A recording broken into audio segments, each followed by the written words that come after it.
సరే రజనీ గారు అంటే ఆ రోజు సోషల్ మీడియాలో మీకు తెలుసు మీరే ఎన్నో కేసులకు సంబంధించి సాక్ష్యంగా ఉన్నారు. సోషల్ మీడియాలో చిన్న పోస్ట్ పెట్టినా వెంటనే పెద్ద కేసు నమోదు చేస్తారు. అసలు సిఐడి కేసు విచారణ పేరుతో నోటీసులు ఇస్తారు, పిలుస్తారు. ఏది సోషల్ మీడియాలో పెట్టే పోస్టుకే నోటీసులు ఇచ్చి పిలిపించి కోర్టులో ప్రొడ్యూస్ చేసిన సందర్భాలు.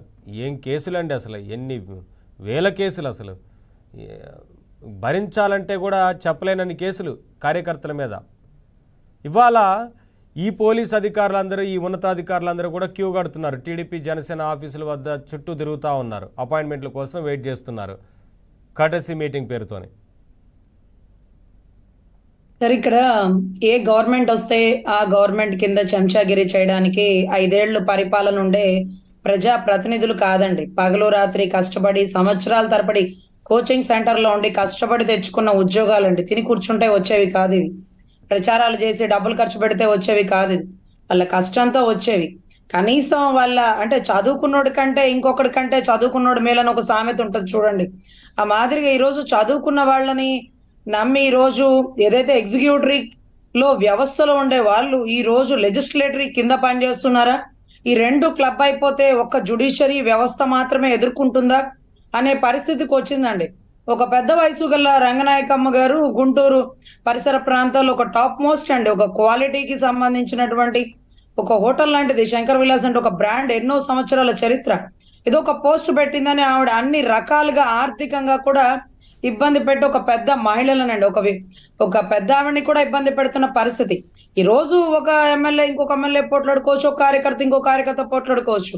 కానీ రాష్ట్ర ప్రజలు తెలుసో తెలియకో ఈ ప్రభుత్వం సరిగా పరిపాలన చేయట్లేదు అంటూ ఎక్కడైనా ఒక మీడియా ఛానల్ వచ్చినప్పుడు వాయిస్ ఇస్తే అతన్ని ఏ రకంగా దెబ్బ కొట్టాలిరా, వాళ్ళ కొడుకు అక్కడ చదువుతున్నాడా, వాడిని అక్కడికి ఇచ్చేసాయి, వాళ్ళ అమ్మాయి ఎలా ఉందా, ఆ అమ్మాయిని అక్కడ ఇబ్బంది పెట్టే అంటూ అంటారన్న ఉద్దేశంతో చాలా మంది అండి. రజనీ గారు చాలా బాగా మాట్లాడతారండి. అంటే మీకు రావా సార్ ఆ మాటలు? మీకు తెలీదా సార్ ప్రభుత్వం ఎంత ఇబ్బంది పెడుతుందో రాష్ట్రాన్ని? అంటే తెలుసమ్మా, కానీ నోరు తెరిచి ఒక మాట మాట్లాడితే ఎన్ని రకాలుగా ఇబ్బంది పెడతారంటే అర్ధరాత్రులు సిఐడి గోడలు దూకేస్తుందండి. నాకు తెలిసి చాలా చిన్నప్పటి నుంచి సిఐడి అనే ఒక డైలీ సీరియల్ వచ్చేదండి. పెద్ద పెద్ద మర్డర్ కేసులు, ఒక స్కీములకు సంబంధించిన కేసులు ఛేదిస్తుంది. కానీ ఇదేంటో మన రాష్ట్ర సిఐడి మాత్రం ఒక చెంచాగిరి చేస్తూ జగన్మోహన్ రెడ్డి గారు ఒక ఫోన్ చేస్తే చాలు, అదేంటో పోస్టులు పెట్టారు, లేకపోతే క్వశ్చన్ చేశారు, లేకపోతే మీడియా ముందు వాయిస్ ఇచ్చారు. నేను కూడా ఎప్పుడూ చెప్తుంటానండి చాలా మంది సేల్కి, సార్ ఒకళ్ళ మీద నా మీద ఏమన్నా కేసులు పెడితే అర్ధరాత్రి గోడలు దూక్కండి సార్, మా ఇంట్లో కుక్కలు ఉంటాయి, మీరు ఫోన్ చేయండి, నేనే వచ్చి సరెండర్ అవుతానని కూడా చెప్తానండి. ఎందుకంటే చెప్పలేము ఎప్పుడు ఎలా ఏ రకాలుగా అంతమందిని, ఎందుకంటే మూర్తి గారిని సైతం ఇబ్బంది పెట్టిన చరిత్ర మేము చూసామండి. పాపం ఎంతమంది టీవీ వాళ్ళని, ఈ రోజు జర్నలిస్టులని కూడా ఇబ్బంది పెడుతున్న పరిస్థితుల్లో, అడ్వకేట్లను అరెస్ట్ చేస్తున్న పరిస్థితుల్లో, ఆడబిడ్డలు ఈడ్చుకెళ్తున్న పరిస్థితుల్లో. నిన్నటి రోజు అండి ప్రభుత్వం మారగానే నేను అనుకునేదానండి, అమర్నాథ్ గౌడట తగలబెట్టుకున్నాడట. పాపం 10th క్లాస్ లో ఏ అమ్మాయిని ప్రేమించి రిజెక్ట్ చేసిందో, ఈ ఐఏఎస్ కి రిజెక్ట్ అయ్యి పాపం సూసైడ్ చేసుకున్నాడో, అది కూడా తగలబెట్టుకున్నాడో, ఇవన్నీ వెలుగు తీయాలండి. ఒక చెల్లికి ఒక అక్కకి కష్టం వచ్చిందని ఒక తమ్ముడు ఆ ఇంట్లో నేనే మగబిడ్డని అని ప్రశ్నిస్తుంటే దిశ యాప్లు, దిశ యాక్ట్లు, గవర్నమెంట్లు, దిశ పోలీస్ స్టేషన్లు మడిచి ఎక్కడ పెట్టాలండి? ఒక పసిబిడ్డ రియాక్ట్ అవ్వాలా? హోమ్ మినిస్టర్ బయటికి రాదే, మహిళా కమిషన్ బయటికి రాదే, గాడిదలు కాస్తున్నారా వీళ్ళకి ప్రభుత్వం? ఎప్పుడు స్పందించాలో అప్పుడు స్పందించలేదు ఈ 5 ఏళ్లలో. అవునండి, ఆవిడ జీవితంలో 2-3 నోటీసులు ఇచ్చిందండి. ఒకటి వచ్చి చంద్రబాబు గారికి ఇచ్చింది అనుకుంటా, 2 చంద్రబాబు గారికి ఇచ్చిందేమో, 1 పవన్ కళ్యాణ్ గారికి ఇచ్చిందేమో బహుశా. ఆ 3 నోటీసుల మీద సంతకాలు తప్ప ఆవిడ ఎక్కడా ముందుకు రాల. కానీ మధ్యలో భారతి గారిని అంటారా, ముఖ్యమంత్రి గారి కుటుంబాన్ని వదలరా అనుకుంటా ముందుకు వచ్చింది. అమ్మ భారతి గారు ఒక్కళ్ళే ఆడబిడ్డ కాదు, ఈ రాష్ట్రంలో అందరం ఆడవాళ్ళమే.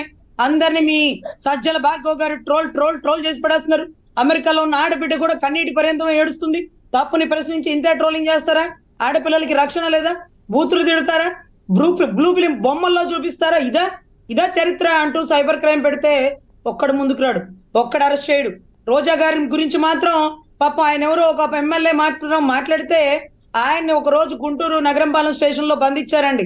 ఆవిడ నేను ఏ తప్పు చేయకుండా నా గురించి అలా ఎలా మాట్లాడతావు అంటదేమో అనుకున్నానండి. అలా మాట్లాడలేదండి బాబాయ్. తప్పు చేయమని సుప్రీంకోర్టే చెప్పింది, నువ్వు ఎవడరా అడగడానికి అని అడిగింది. మంచి మాటే చెప్పిందండి, నిజాన్ని యథార్థంగా ఒప్పుకుందండి రోజక్క. సో ఇటువంటి పరిస్థితుల్లో వీళ్ళ మనల్ని పరిపాలించేది, వీళ్ళ మహిళలు, మహిళా శాఖలో మినిస్టర్లు, ఇంకేంటి తలెత్తుకోవడానికి? ఇక రాజకీయాల్లోనే వద్దు బాబాయ్, ఆడవాళ్ళు ఇలా తయారైపోతారా అనిపించే పరిస్థితికి వచ్చిందండి. బాగా చదువుకున్నటువంటి దళిత మినిస్టర్ అండి, అతను కూడా చొక్కాలు ఇప్పుకొని రోడ్లెమ్మడి పరిడిన సిచ్యువేషన్ మేము చూసామండి. అంటే మాకు అర్థం కాని పరిస్థితి అండి. వీటన్నిటికీ తలా తోకం మొండెం లాంటిది సిఐడి చీఫ్ సంజయ్ గారు, అంతకుముందు పాపం రఘురామకృష్ణ గారు రాజు గారిని కుళ్ళబొడి చేసినటువంటి సునీల్ గారు. సో వీళ్ళందరి మీద కూడా చట్టరీత్యా చర్యలు తీసుకుంటారండి. కానీ ఇక్కడ అంత అవసరం ఏముంది? నిజంగా రఘురామకృష్ణరాజు గారు తప్పు చేస్తే మీరు చేయొచ్చు, కానీ తప్పు చేసినా కానీ అరెస్ట్ చేయాలా? అదేంటి కారులో పెట్టి కుళ్ళబొడి చేస్తారా? 6 అడుగుల వ్యక్తిని ఆ రకంగా కర్రలతో కాళ్ల మీద కుళ్ళబొడిచి, అది గర్భిణీ వ్యాధికి వచ్చేటటువంటి రోగాలు కాళ్లలో అలా నల్లగా వస్తాయంటే ప్రభుత్వాలు అనేవి ఏదైనా సరే పార్టీలు మారుతూ ఉంటాయి అనే విషయం తెలుసుకోవాలి. పార్టీలు మారడం కాదు సార్, ఈ రోజు అధికారులు ఎవరైతే అధికారులు మీరు అన్నారు చూడండి, అంతకుముందు అధికారులు రిటైర్ అయ్యే వరకు పని చేయాలి. ప్రభుత్వాలు మారుతూ ఉండొచ్చేమో కానీ అధికారులు పనిచేయాలి. కానీ ఈ రకంగా వ్యవహరిస్తే ఇబ్బందులు పడతారు. ఇప్పుడు వచ్చిన ప్రభుత్వం అయినా టీడీపీ కింద కూడా పని చేయకూడదండి, జనసేన కింద కూడా పని చేయదు. ఏది కరెక్ట్ గా ఉంటే అది చెయ్యాలండి. ఈ రోజు టీడీపీ కార్యకర్తలు కడుపులో ఉన్న బాధనంతా ఒకేసారి కట్టలు తెంచుకొని వచ్చి ఈ రోజు కార్లు పగలగొడుతున్నారు, అవి ఇవి అంటుంటే అసలు మాకేం అర్థం కావట్లేదండి. కవింపు చర్యలు చేస్తున్న వైసీపీ వాళ్ళు మాత్రం అజ్ఞాతంగా ఉండి మీడియా ముందు ఏదో ఒకటి మాట్లాడాలి కాబట్టి టీడీపీ వాళ్ళు పగలగొట్టేశారు అంటూ కొంత వితండవాదనలు చేస్తున్నారు. మరి అది ఎంతవరకు సమంజసం మాకు అర్థం కావట్లేదు. అమరావతిలో ఒక పసిబిడ్డండి, ఎప్పుడు పాపం అన్ని రకాల ఉద్యమాల్లో మాట్లాడతాడు. ఇంకా ప్రమాణ స్వీకారమే అవ్వలేదు, ఏదో ఒకటి చెప్పాలి కదా అని వైసీపీ నేతలు ఇవాళ కూడా ప్రెస్ ముందుకు వచ్చి మాట్లాడుతూ ఉన్నారు. ప్రభుత్వానికి ఎవరైనా సరే ఒక అవకాశం ఇస్తారు. సార్ ఈ రోజు చెప్తున్నాను సార్, తప్పు ఎవరు చేసినా తప్పే. టీడీపీ ప్యానల్ వ్యక్తి కూడా అక్కడే ఉన్నారు. ఎవిడెంటరీతో ఈ రోజు వీడియో ముందు కొడాలి నాని మీద